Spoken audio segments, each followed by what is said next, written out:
Okay, first lesson in Jedi training. Catch me if you can. Zoom.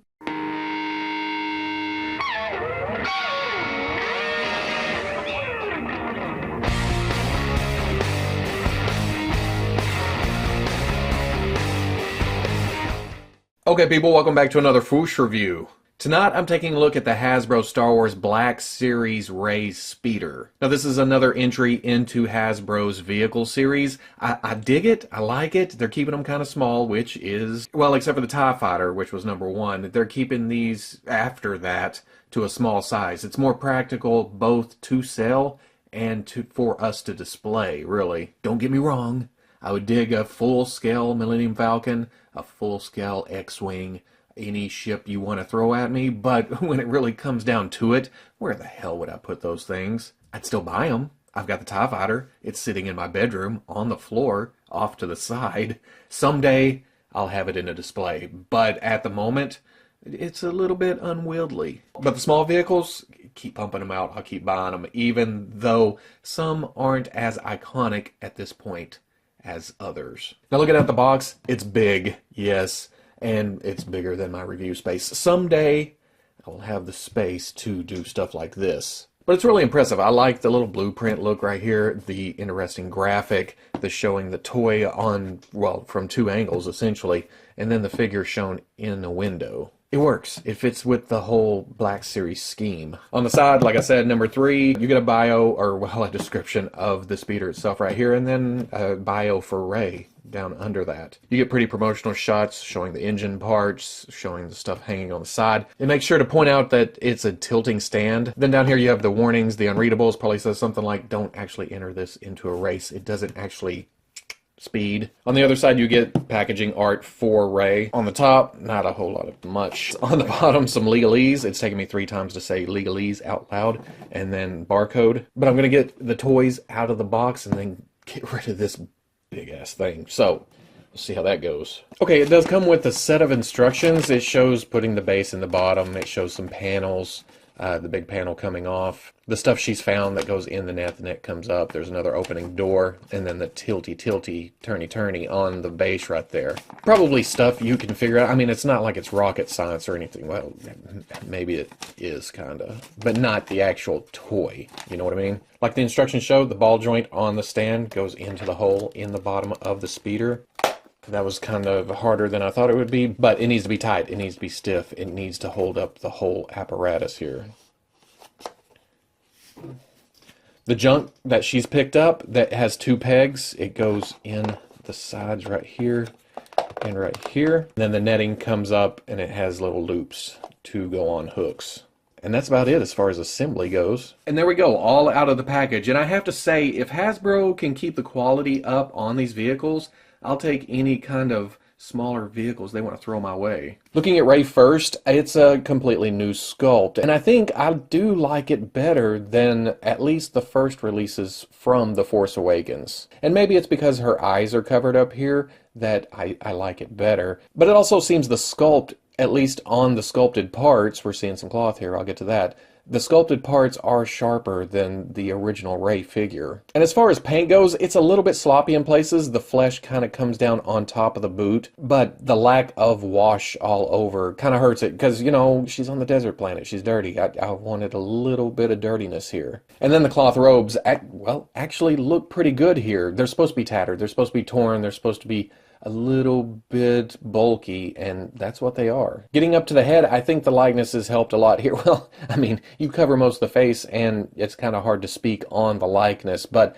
the goggles don't come off. They cover her eyes, and I think because of Hasbro's current G.I. Joe-ish look to the eyes, not seeing that here, it makes it look really cool, I think. But the sculpted parts of the headdress, the cloth over her head, the goggles themselves, nice sculpt all the way around.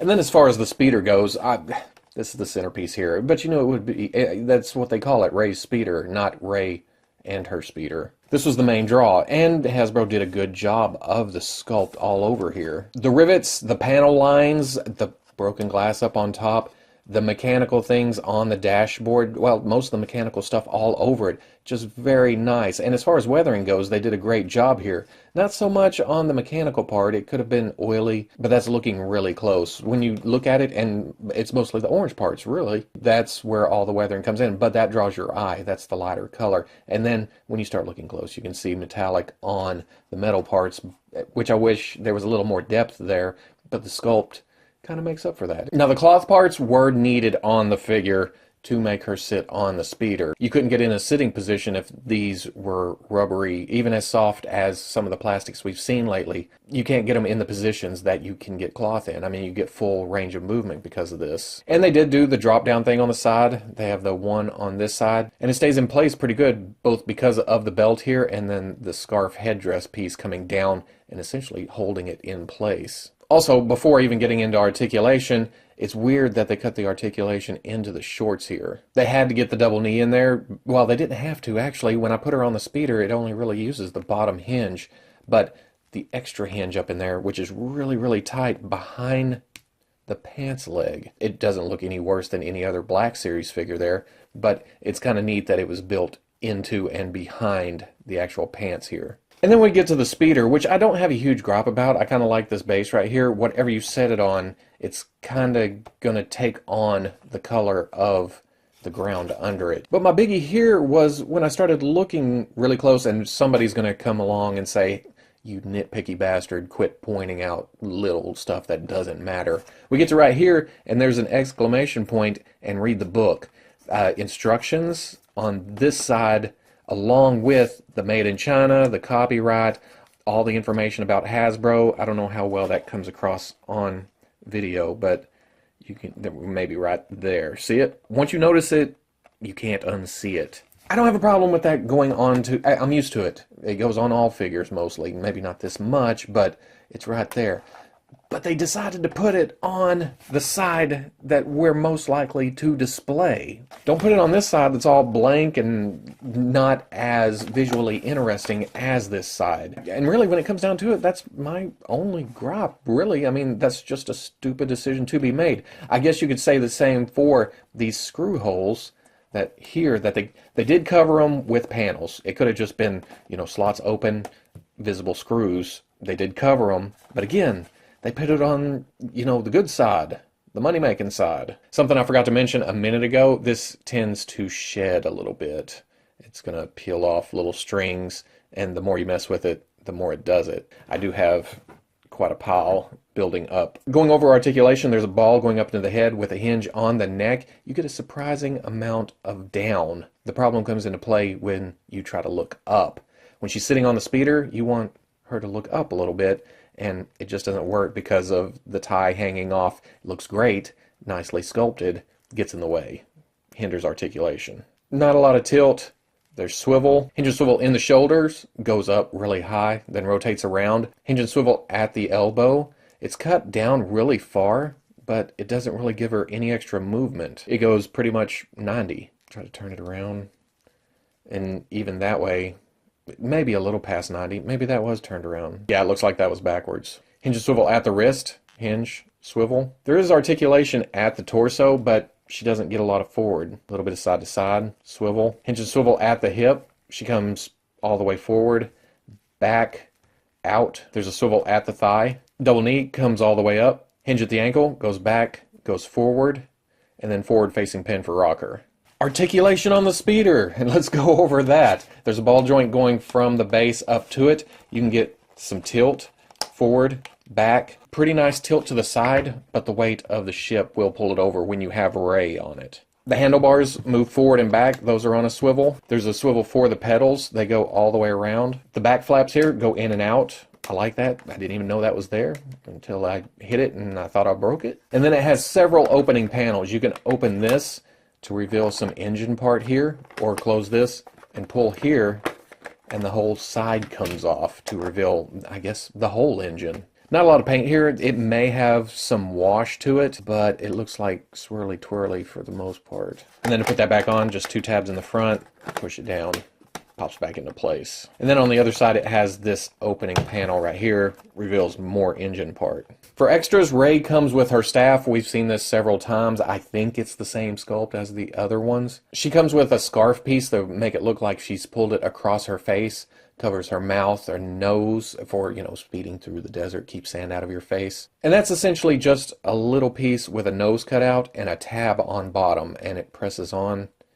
And it seems to stay pretty good once you get it on, and it does look good, but you're going to see gap right there. You can see skin back behind there. You can see skin through there. It's not perfect, but it does work for display. And then she comes with a backpack, nicely detailed. It has little silver buckles. It has the silver cylinder on the side, which I can only guess is some kind of liquid. There's a silver cylinder on bottom. It has her shoulder pad with a slightly different kind of greenish color on it. Again, more silver. Just a nice sculpt overall. And it's very He-Man-like. It has the loops to put the straps through. You just press it through. If it had little bumpies, yeah, it'd be completely He-Man-like back in the day, you remember? And it's pretty easy to put on. I pull one strap off. I put her left arm through since it has that shoulder pad on the side. And then I put this through and then loop it into the backpack. Here she is with both the first Force Awakens Rey and the new Last Jedi Rey. The speeder Rey has a little bit of height on both of them. I don't know if it's because of the added articulation or why they went a little bit taller, but not going to complain too much since she will be sitting on the speeder most of the time. Ah, your eyes. Nasty. Speaking of eyes, I think she has sculpted eyes under the goggles. They're just not painted, which I don't know why they would paint them if these aren't removable. And then finally, getting her on the speeder, you just kind of sit her down, you put the arms out, and you try your best to get everything pegged and gripping. Now, I think the pedals do have foot pegs, but it seems like the pegs are bigger than the foot. Maybe it's just me, but I can't seem to get them to stick on there. They just kind of press against the hole without going in. But once you do get her hands on the handlebars, it's all downhill from there because that essentially holds the figure on. So at the end of the day, it's another vehicle I'm happy to have. I mentioned that it's not as iconic as Luke's land speeder or some of the other vehicles from the original trilogy, but I've only had, well, almost 2 years now to get this into my brain. Luke's land speeder has 40 years of sitting in my brain. Which one do you think is going to be more nostalgic? But I got nothing against this. I like it. It's very evocative of the land speeder, which that was done on purpose, I know. But the kind of cool thing about this is it's up and down. It's vertical. It's not horizontal like the land speeder. So it is going to eat up some shelf space, but not as much as the land speeder, which I still haven't found a place in the display. So the vehicles are building up in the floor of my bedroom. Now at $60, it is a little bit expensive,